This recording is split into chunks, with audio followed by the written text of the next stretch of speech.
अपनी जोगी युक्ति कमावे अपनी ज्ञानी ज्ञान कराई, तपसी तप कर थक रहे जति रहे जतलाई।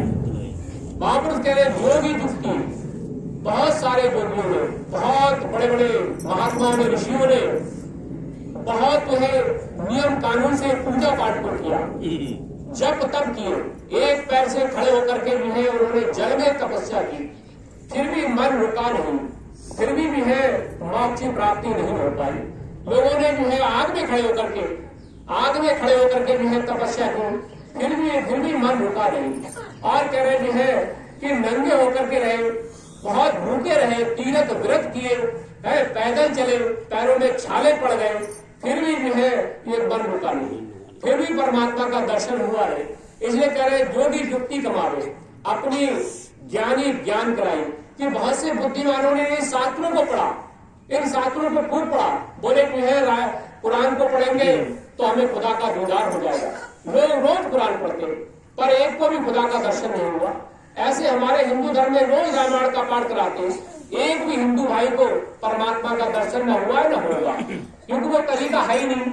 इसी प्रकार से साथ साथ कहा शास्त्रों में कि वेद पुराण पढ़ खा के सिद्धा कर दिया घिस गए मत्थे, नारव तीरथ नारव मक्के जिन पाया तुम विचार। कि बहुत सारे विद्वानों ने वेदों को पढ़ा, कुरान को पढ़ा, बाइबल को पढ़ा, पर एक को भी परमात्मा नहीं मिला। कह रहे जिन पाया तुम विचार। अगर किसी जो है प्रभु भक्त ने जो है परमात्मा को अगर पाया तो कह रहे तीन दिल विचार कि मानव मंदिर के अंदर पाया। तो इसलिए महापुरुष कहते हैं कि आपको परमात्मा की भक्ति करने के लिए कि किसी पूरे सदगुरु के पास जाना पड़ेगा। जब किसी पूरे सदगुरु के पास चले जाएंगे वहां से हमें नाम मिल जाएगा, और जब नाम मिल जाएगा रोज रोज उस नाम की कमाई करेंगे, रोज परमात्मा का ध्यान करेंगे, तो जो है अंदर वो प्रकाश भी आना शुरू हो जाएगा, वो धुन भी आना शुरू हो जाएगी। थोड़ी सी बात करके बात खत्म करूंगा। कहते हैं परमात्मा को कई बार लोगों ने कहा 33 करोड़, बहुत सारे विद्वान, बहुत सारे लोगों के मुंह से सुना कि 33 करोड़ देवी देवता। ऐसे अज्ञानी लोग जिनको जो है ये भी पता नहीं कि 33 करोड़ देवी देवता होते हैं या 33 कोटि कहते हैं। वेद में जो है 33 कोटि कहते हैं। 33 कोटि का मतलब होता है 33 प्रकार कि परमात्मा के वो कौन कौन से रूप है, परमात्मा के 33 रूप कौन कौन से है। तो महापुरुषों ने कहा 12 प्रकार कि जब हम परमात्मा का भजन करते हैं, सुमरन करते हैं, तो जीव आत्मा जो है इस अंधकार में, क्योंकि आंख निचली घोर अंधेरा हो गया, और घोर अंधेरे के अंदर हम जब सुमरन कर रहे हैं, ध्यान कर रहे हैं, तो हम क्या देख रहे हैं कि जो है इसके अंदर प्रकाश आ जाता है। कैसे प्रकाश आ जाता है? कभी लाल पीले रंग का प्रकाश आता है, कभी केवल लाल रंग का प्रकाश आता है, कभी लाल पीले रंग का प्रकाश आता है, कभी नीले और सफेद रंग का प्रकाश आता है। इसी प्रकार से 12 प्रकाश और कहा 11 नाद कि हमारे मानव मंदिर के अंदर परमात्मा की धुनें, परमात्मा की आवाजें 11 प्रकार से आ रही है। कहीं जो है घंटा की आवाज आती है, कहीं बीन की आवाज आती है, कहीं बांसुरी की आवाज आती है, कहीं जो है शंख की आवाज आती है, कहीं जो है सीटी की आवाज, कहीं झूमर की आवाज। इस प्रकार से जैसे जैसे जीवात्मा परमात्मा का भजन करके इस मानव मंदिर के अंदर ब्रह्मांड के ऊपर चढ़ती है, तो हर स्थान की अलग अलग आवाज है।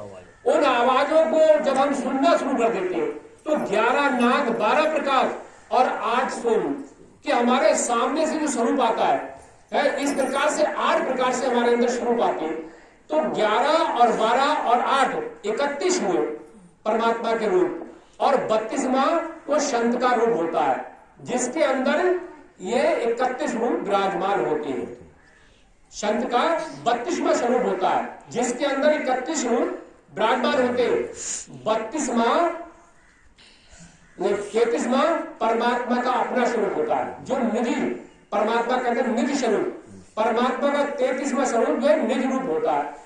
तो जिस संत के अंदर जो 33 स्वरूप अंदर विराजमान है, वही सदगुरु है, वही परमात्मा मानव रूपी में, मानव रूप में आया हुआ है, जिसको हम जो है त्रेता युग में राम कहते थे, कृष्ण कहते थे। जो है जब वो मानव शरीर में थे हमने नहीं पहचाना। आज हम उनके गीत गाएं, भजन गाएं, कोई लाभ मिलने वाला नहीं, क्योंकि समय का जो मास्टर हमें स्कूल में पढ़ा रहा है, हम उससे शिक्षा लेंगे, तब हमको जो है पढ़ाई करने का मौका मिलेगा। जो अध्यापक रिटायर हो चुका है या दुनिया से चला गया है, हम उसका फोटो टांग करके हम उसकी याद करते रहे, वो हमें किताब पढ़ाने नहीं आएगा।